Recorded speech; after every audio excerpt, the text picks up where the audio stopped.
Assalamualaikum warahmatullahi wabarakatuh. Mungkin kita sering mendengar istilah cuci darah.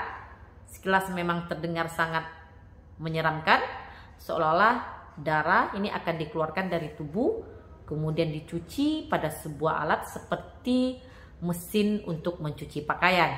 Jadi bukan darah yang dimasukkan ke dalam sebuah mesin layaknya mesin cuci pakaian, kemudian dimasukkan kembali ke dalam tubuh.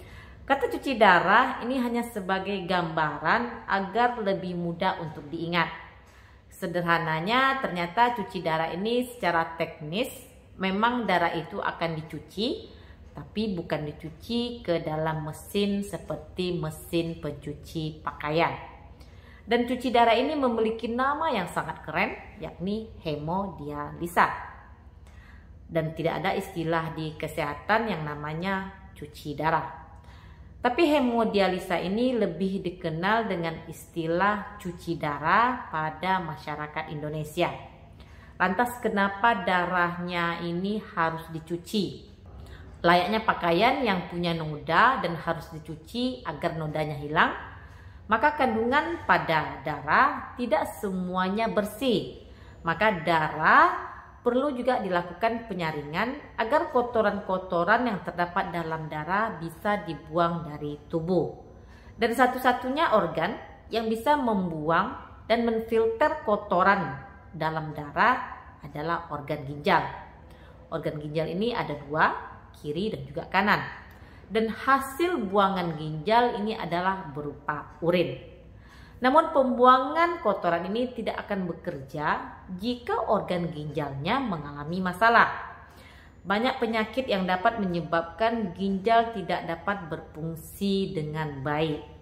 Dan jika ginjal tidak berfungsi, maka untuk mengeluarkan sisa-sisa zat racun atau kotoran yang seharusnya dibuang oleh organ ginjal akan digantikan oleh ginjal buatan.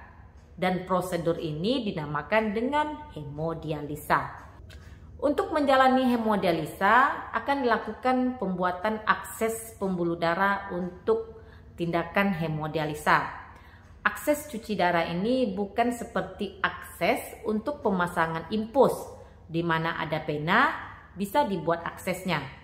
Ada beberapa metode untuk akses hemodialisa ini, dan lokasinya juga tidak sembarangan. Untuk tindakan pertama, dokter akan membuat akses hemodialisa dengan pemasangan CDL. CDL itu merupakan singkatan dari kateter double lumen. Kemudian selanjutnya akan dilakukan pemasangan simino. Akses yang kedua ini sangat sering dilakukan.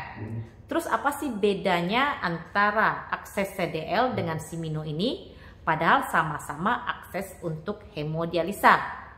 Walaupun sama-sama berfungsi untuk akses tindakan hemodialisa, tapi kedua tindakan ini tentunya sangat berbeda.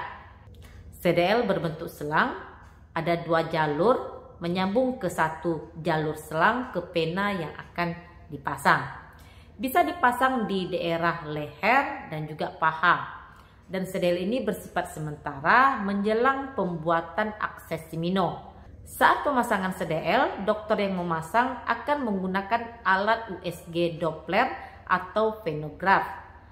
Dan pemasangan CDL ini tidak membutuhkan pembiusan secara umum. Pembiusan pemasangan CDL lebih sering dilakukan dengan pembiusan secara lokal saja menggunakan lidokain. Walaupun mungkin ada beberapa kondisi bisa saja pemasangan dari CDL ini dilakukan dengan pembiusan secara umum.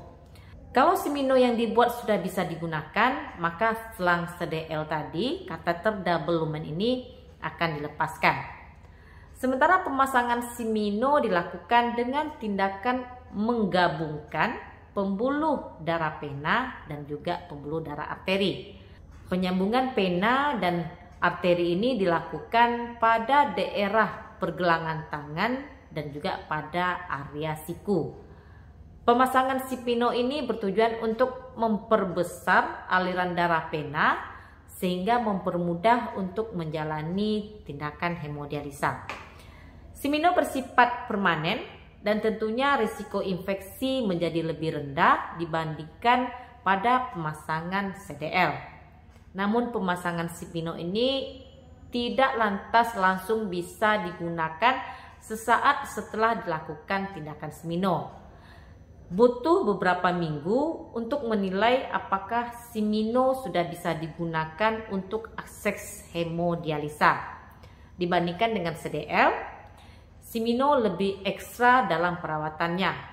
Beberapa teknik akan dianjurkan oleh dokter agar akses dapat berhasil dan bisa digunakan untuk hemodialisa. Dan pembiusan juga dilakukan dengan teknik pembiusan lokal saja. Itulah beberapa perbedaan antara akses untuk hemodialisa antara CDL dan Simino yang akan digunakan untuk tindakan hemodialisa. Bersama saya Devi Febriani, perawat kamar bedah. Terima kasih sudah menonton video saya kali ini. Jangan lupa untuk di like, komen, dan di subscribe. Dukung channel ini agar lebih berkembang. Jumpa lagi di video saya berikutnya. Stay healthy. Assalamualaikum.